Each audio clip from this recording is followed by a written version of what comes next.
So the reading for today comes from Rays of the One Light by Swami Kriyanandaji, based on the teachings of Paramahansa Yogananda.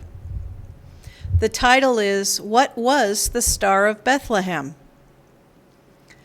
Truth is one and eternal. Realize oneness with it in your deathless self within. The following commentary is based on the teachings of Paramahansa Yogananda. Divine vision is the opposite of worldly sight. Divine vision sees God's presence behind all outward appearances. Worldly sight sees appearances, merely coded even the blazing wisdom of a saint. A master to the worldly man is a human being with perhaps a slightly better attitude than the norm. The scriptures, therefore, strive to demonstrate how the divine consciousness, when openly active among men in the lives of great masters, must never be viewed as an expression of ordinary human consciousness. To seek the presence of divinity behind the life of a great master is to prepare oneself to recognize that same divinity also in lower manifestations, until at last one beholds God everywhere. Thus it was that Paramahansa Yogananda, on observing his new disciple Swami Kriyananda struggling with the contrast between the Guru's human appearance and his inner divine reality, looked at him deeply one day and said, "If you only knew my consciousness." The story of the birth of Jesus Christ contains an account in the Gospel of St. Matthew, chapter 2, of the Star of Bethlehem. The wise men who sought Jesus in his manger said, "We have seen his star in the east."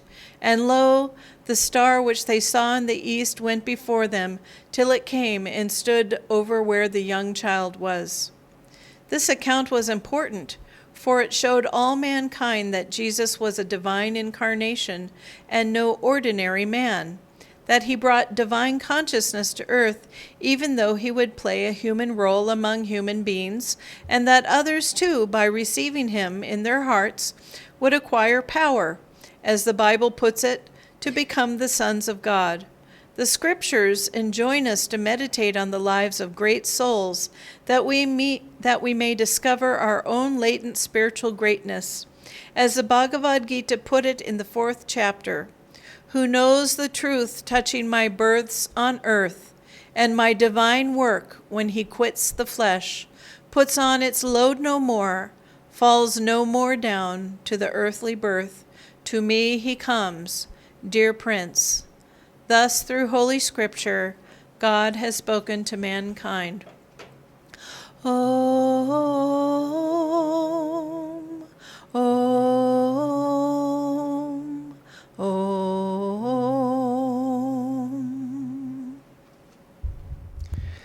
Well, again, we want to wish you all a very happy Christmas. This, this reading from Rays of the One Light, and then also the video of Swamiji that we just saw, really, it's so precious. And what's interesting is that, okay, I think that's done it. We all come to the path by our own journey, and some of us have had a lot of contact with one religion or another. Some of us have had almost no contact, maybe not a particularly religious upbringing or a religious bent before the path, some of us deeply so. And so, no matter where we come from, when we come to our Guru, especially in this path, I'm talking to you all, of course, then we have to sometimes revisit things that we had learned in the past, or rethink certain impressions that we had. Swamiji in the video mentioned that Master was William the Conqueror in a past life, who lived in, you could say, the sort of 1066 was the Battle of Hastings that he fought and won. And so in that time period, so almost 1,000 years ago. And Swamiji had been raised in England, which, if you wanted to know what William the Conqueror conquered, it was England. And so Swamiji read the English textbooks growing up that said William the Conqueror was a great villain and that he invaded England falsely. And so when then Swamiji discovered that his own guru was this supposed villain, he had to rethink all of these things. In fact, he did research. He even helped Catherine Kairavy write a book, or at least inspired her to. It's called 2 Souls, 4 Lives, and it speaks about the actual story, which I won't go into, but needless to say, William the Conqueror was not a great villain. But again, sometimes we're confronted with that. Similarly, some of us have had deeply positive experiences with Jesus and Christianity, and some of us have had other kinds of experiences.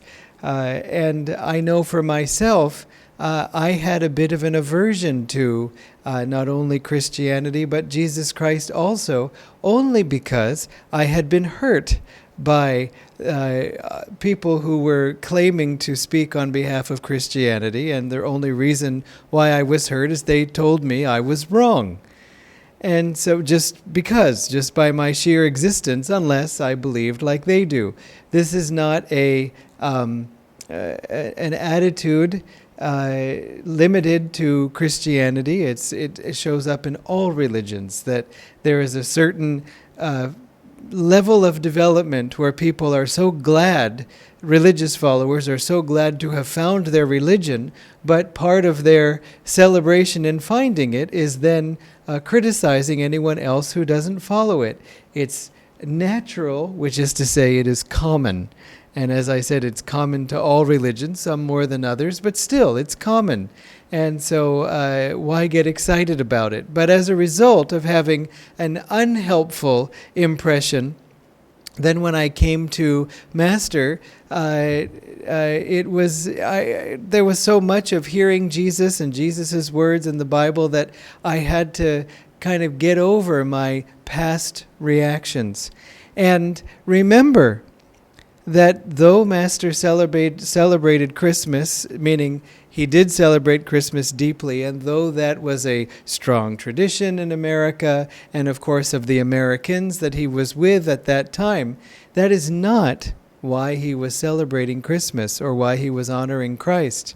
And though this whole world is aware of Jesus Christ, either as followers of Jesus or those who have been criticized by Christianity, sometimes that's the reason why there's a strong reaction among some people in India against Christianity, is only because there has been a strong attack on them in the first place. And so it's just a response. It's just a sort of reaction. And so it's understandable. And again, why get excited about it?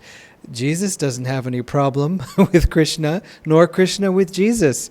They just probably are sitting there kind of scratching their heads and going, oh, well, I guess it always happens. We'll wait till, maybe Yogananda, you can go down and see if you can help the situation.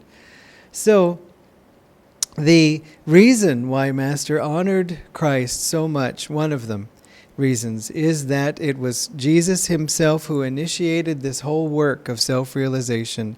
He appeared to Babaji and said, what is happening to my religion? What has happened to my teachings? My followers practice lower teachings, but as it says in the Festival of Light, they light the altars, the candles on lower altars of good works, but the noble taper, the noble candle of inner communion with God burns low and is ill attended. It is not something that has been stressed. This concept of cosmic love, cosmic consciousness, becoming one with the Christ everywhere, the universal consciousness, the Krishna consciousness. This is something unknown, relatively speaking, in Christianity. Not in the words of Jesus. It's there in the Bible, as Swamiji was saying. Jesus said, before Abraham was, I am. He didn't say before Abraham was, I was. He said, I am. Such cosmic statements. And furthermore, the Christian saints have experience this cosmic sense, many of them. Saint Teresa wrote of how she experienced Jesus. She saw him, but then she also wrote of how she experienced him without form, the formless Christ, which Master also spoke of. And at this point, the people who were sort of with her, especially the priests, began to grow suspicious, because who had ever heard of Christ without form? And so he should come to you as the Bible describes him, and should not, if something has come to you without form, how do you know it's Christ? It could be somebody else. And so they began to criticize her and began to doubt her, and even her one of her strongest defenders found himself without any way to answer the critics. But luckily, there was another of her defenders, and he researched until he found in the writings of, I think it was Thomas Aquinas, that another great saint, that the highest form of experience of Christ is the formless Christ. And so then all the people who were criticizing her said, oh, okay, fine, we accept it. Of course, they were worried about somebody deviating from the acceptable norms or what has been written before. And in a certain way that makes sense, that especially during Kali Yuga time, this ability of one soul to perceive, though always there, can often just be lost in imagination. I imagine this, it isn't actually true, and so it starts to threaten the truth of what people can hang on to. On the other hand, of course, it's ridiculous. Saint Teresa of Avila was a great saint. If she said she had this experience, that's it. That was the truth. But because they found it written in a book by another saint, then they said, okay, well, if it's written in a book somewhere, then we can accept it. We see this in human nature even now. Someone says, well, if I can't make the claim, but if I see it written in a book, then I can say, see the book. I don't want to stand up bravely for truth. I'll just refer you to the book. And I don't want to put my own neck on the line. As devotees, we can't afford to live that way. Truth simply is, even as the affirmation that we did. I will live in the remembrance of what I am in truth. Bliss infinite, eternal love. We have to cling to that, to know that's who I am. I don't care how other people see me, even if it hurts sometimes. I know this is what I am. Why? Because it is what you are. We can walk around pretending we're something else. We can get caught up in our jobs and in our families and in our feelings and think, well, but this is where I came from and all this. And it's fine. It has a truth to it, of course, but it is not the whole truth. And if, we don't grasp it in this life, we will in the next life, maybe on some other planet, with having, a number of tentacles counting off with the different, ways in which we think we are limited. And we are not any of that. We are bliss infinite, eternal love. We just have to remember that, as it said in the affirmation, and also as Master said all the time. And so if we ever have any kind of a reaction to the words of Jesus or the teachings of Christianity or even these words, remember, as Master said on this subject, the problems that you see are man's own doing. He said Jesus Christ is not responsible for that. The Bible is not responsible for that, any more than if someone were upset about your own religion, if it wasn't this. Or imagine if someone was upset with Yoganandaji's teachings, and every time they were brought up, someone said, oh, no, don't bring it up, it hurts me. That would be sad. But of course it isn't. It's not a fault of the teachings. And so when we see this deep connection between the life of Jesus and us and you, we have Kriya Yoga, each of us, excuse me. Yeah. Thank you, I needed that little nudge. We see that we have Kriya only because of this conversation between Christ and Babaji. That's what started this whole work that has led so far to you receiving Kriya or learning these teachings, to me receiving Kriya and learning these teachings the same. You see, it's a very personal connection. It's very individual, just to you. So you can leave off. It's almost like if your father was a very famous CEO and you just called him Appa, even though everyone else calls him this big man. And then there's all these news stories written in the papers about the company and the management of the company. Just leave those aside. That's not something that needs to concern us. And again, it's not who Master is, who Christ is, who Babaji is in themselves. They are expressions, divine avatars of God, but they also not only came to uplift the world, but also they came for you. They came for each one of us. So, at this Christmas time, it's been an unusual year, of course, for all of us, but in a way it has helped, given us the opportunity at least to become stronger, to understand our lives a little differently, what's meaningful to us, what's important to us. Also, maybe there have been situations in our lives that we have been ignoring and being stuck at home all the time we couldn't ignore, whether it was relating outwardly to others or just in ourselves. This is all part of the cosmic plan of Divine Mother. The only thing is she doesn't clue us in ahead of time, so we're not always sure. And it seems like a surprise, or it even seems like a mistake, but it's not a mistake. Remember, Master in 1920 came to America, but the great flu pandemic of 1917, 18, and 19, it went on for some years. It had just ended. And so the Master came right after that. So for him, it not only happened during his lifetime, but it happened at the beginning of his world mission that we have been celebrating the 100-year anniversary of. So for him, it was perhaps, if not natural, as I said, it happened. It was a part of his own history. So we could feel close to him in that way. We have other ways to feel close to him. But still, it's very interesting to contemplate. So, at this time, let us again reaffirm our identity as Kriya Bonds, as children of God, as children of Master and this line of Masters. Let us also offer our gratitude. If ever you're lacking in devotion, which happens to all of us from time to time, just the first thing to tune into is gratitude. Gratitude to Master for bringing these teachings into our lives. Gratitude to Christ and Babaji for starting this whole work. To Lahiri Mahashaya, to Sri Yukteswar for not only furthering it along and sending Master, but for actively being here, even now, themselves. And also, of course, to Swami Kriyanandaji, who has made all of this real to us.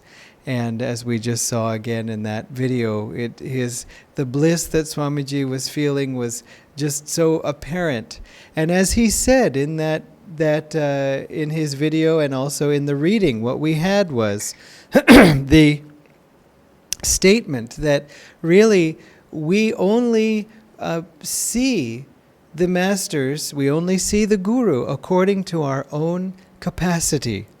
We only could see, for example, the Star of Bethlehem or the Star of the Spiritual Eye according to you could say, the strength of our inner vision. It is no fault of the star if we can't see it, and it is no fault of the Master if we can't see how exalted he is. As the reading said, is everything okay? Merry Christmas. Okay. Every time there's a message popping up, I'm always terrified that it will say audio is off, or could you please turn the audio off? No, I'm joking. Yeah. So that when we Swamiji was seeing Master, he said that he was seeing Master as just a wise man. I shouldn't say just a wise man, but really that's what it was, a man with great wisdom. And that's when Master, seeing him, looked into his eyes and said, "If you knew my consciousness." And Swamiji developed that capacity more greatly in him. It was there, but it was becoming more and more open, as he himself describes. And then he saw Master quite differently. None of us can see Master fully as he is until we become like him. As some of Sri Yukteswar's disciples said to Master, "We don't understand our Guru," and Master said, "Neither do you comprehend God." You see, that if there is something of a confusion in our minds around the Master, it isn't the Master's problem. It's not his shortcoming. It's just we need to be able to see more and to love more. Sometimes we won't understand. Sometimes we won't understand for years. But if we love, then everything works fine.